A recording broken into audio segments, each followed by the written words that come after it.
Hello students, welcome back to my channel.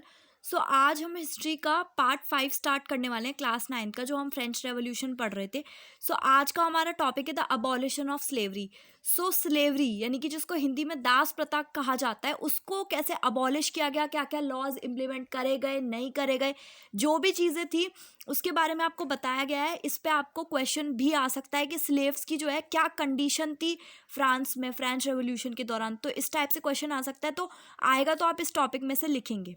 सो उसमें आपको दिया है कि भाई सबसे ज़्यादा जो रेवोल्यूशनरी जो मेन सोशल रिफॉर्म था जैकोबिन रेजीम में, जैकोबिन रूल में, वो था अबॉलिशन ऑफ स्लेवरी। स्लेवरी को हटाना, ख़त्म करना, दास प्रथा को इन द फ्रेंच कॉलोनीज, यानी कि फ्रेंच के जो भी स्टेट्स वगैरह थे उसमें। सो फ्रेंच की जो मेन जो कॉलोनीज थी वो थी कैरिबियन, मार्टिन क्यो, गॉडलॉप और सेंट डोमिंगो। ये सब जो थे, ये जो नाम आपको दिए ये बहुत इंपॉर्टेंट नाम है, ये आपके एमसीक्यूज में आ सकते हैं। सो ये जो है इंपॉर्टेंट सप्लायर्स थे कमोडिटीज़ के। कौन कौन सी कमोडिटीज़ के? टोबैस्को, इंडिगो, नील, शुगर और कॉफ़ी, इन सारी चीज़ों के।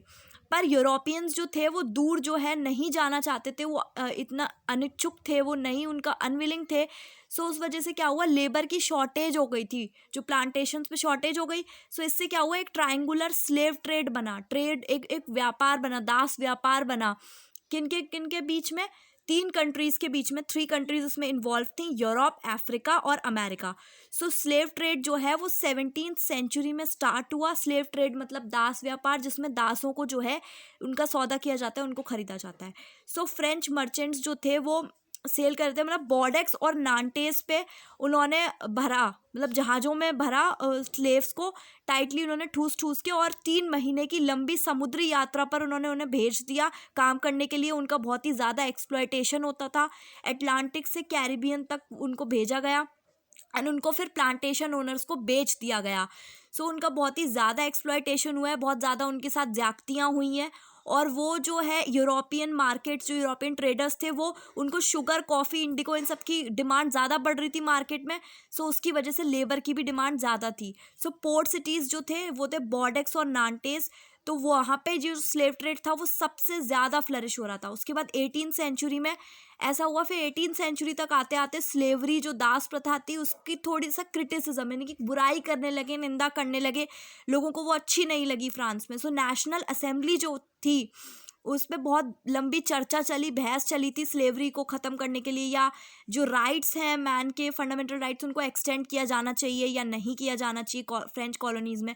बट कोई लॉ पास नहीं हुआ उसको अबॉलिश करने के लिए, क्योंकि बिजनेसमैन्स जो थे, जो ऑपोजिशन में, उनकी जो इनकम थी वो टोटली स्लेव ट्रेड यानी कि दास व्यापार पर ही निर्भर थी। सो उस वजह से कोई लॉ पास नहीं हो पाया। बट फाइनली 1794 में जब उनको फ्री किया गया, तो उसके बाद फिर ये शॉर्ट टर्म तक ही रहा। ये इंपॉर्टेंट टर्म याद रखना, एक कन्वेंशन में 1794 में जो है वो बनाया गया, जिसमें सभी स्लेव्स को फ्री किया गया। पर ये शॉर्ट टर्म के लिए ही था, क्योंकि 10 साल के बाद जो नेपोलियन था, नेपोलियन बोनापार्टे, उन्होंने क्या किया, स्लेवरी को उसने री इंट्रोड्यूस कर दिया, मतलब दोबारा से लागू कर दिया था। तो आपको एक क्वेश्चन आ सकता है एमसीक्यू में कि किसने जो है री इंट्रोड्यूस किया, हु री इंट्रोड्यूस स्लेवरी। सो आप नेपोलियन का ही नाम लिखेंगे या नेपोलियन पे ही टिक करेंगे। सो प्लांटेशन ओनर्स जो थे उन्होंने इस बात का फ़ायदा उठाया, क्योंकि उनको तो स्लेवरी की करने की वो मिल गई, छूट मिल गई, है ना, फ्रीडम मिल गई। तो उन्होंने क्या किया, अफ्रीकन नीग्रोस का यूज़ किया, उनको स्लेव बनाया और उनसे अपनी इकोनॉमिक प्रॉस्पेरिटी को, अपनी इकोनॉमी को बूस्ट करने के लिए। फिर फाइनली अगर क्वेश्चन आए कि स्लेवरी कब अबॉलिश की गई फ्रेंच कॉलोनीज़ में, तो वो 1848 में अबॉलिश की गई थी। ये बहुत इंपॉर्टेंट है। और इसमें 2 टर्म्स आपको दी गई हैं, एक तो नीग्रोज और एक इमेंसिपेशन।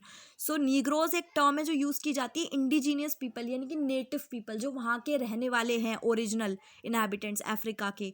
ठीक है, सो डेरोगेटरी टर्म है, मतलब इस टर्म को इतना यूज़ नहीं किया जाता। ठीक है, मतलब ऐसे नहीं बोल सकते नीग्रोज। उसके बाद इमेंसिपेशन जो है, इसका मतलब होता है द एक्ट ऑफ फ्रीइंग। ठीक है, थैंक यू।